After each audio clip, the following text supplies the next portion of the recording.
Je vais essayer de vous illustrer avec les moyens du bord le dosage du diode par les ions thiosulfate. Donc le diode, lentille noire, les ions thiosulfate, grain de riz blanc. Le diode est en couple avec l'ion iodure, donc j'ai mis une lentille corail, et puis les ions thiosulfate sont en couple avec les ions tétrathionate. Ici, je vous ai mis un grain de riz complet. Alors, l'équation de la réaction, elle est ici. Lorsque deux ions thiosulfate, le 2 est ici, lorsque deux ions thiosulfate rencontrent un diode, eh bien, une réaction se passe, les réactifs disparaissent, les produits apparaissent. Il s'agit de deux ions iodure et d'un ion tétrathionate. Donc, les ions thiosulfate, ils sont de concentration connue, c'est la solution titrante. Si vous voulez vous amuser, vous compterez mes grains de riz blancs ici. Je sais combien j'en ai, je les vois, c'est moi qui les ai mis, je connais la concentration.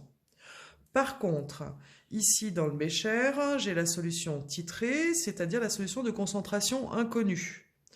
Je vois que l'ensemble est de couleur brune, noir si on a mis de l'emploi d'amidon, mais je ne sais pas combien il y en a, c'est pour ça que je vous en ai peut-être caché ici sous le petit papier blanc.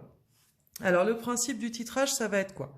Eh bien, à chaque fois que l'on verse, donc j'ouvre ici la burette, à chaque fois que l'on verse deux ions thiosulfate, ils vont réagir avec un diode, les réactifs vont disparaître et à la place, on va retrouver donc les produits, ici deux ions iodure et un ion tétrathionate. Là, pour l'instant, ma solution, elle reste de couleur brune puisqu'il y a encore des diodes.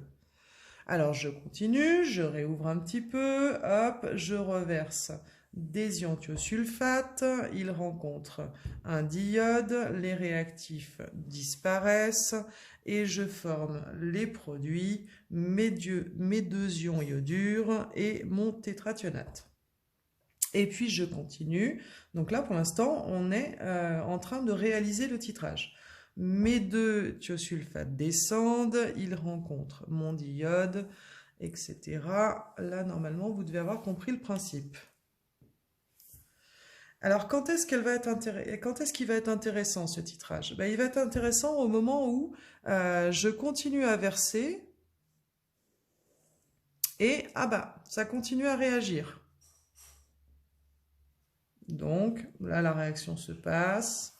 Je suis toujours avant l'équivalence, puisque j'ai toujours du diode dans ma solution titrée. Et puis, à un moment donné, je vais continuer à verser. Ça va continuer à réagir, mais là, on est à la limite. Alors, on ne le savait pas avant, on vient de le découvrir. Là, on est à la limite. Pourquoi? Parce que quand je vais continuer à verser, mes ions thiosulfate, ils vont rester dans le bécher. Ils ne trouveront plus de diode, donc on aura passé l'équivalence.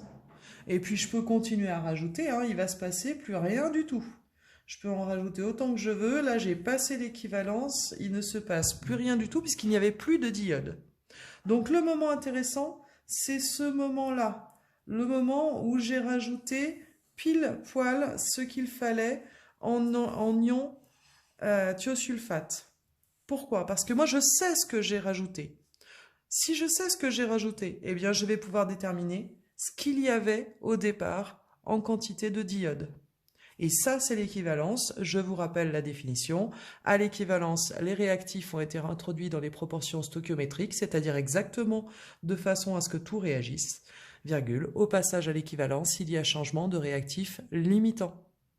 Le réactif limitant avant l'équivalence, eh bien, c'était les ions thiosulfate. Le réactif limitant après l'équivalence, c'est le diode.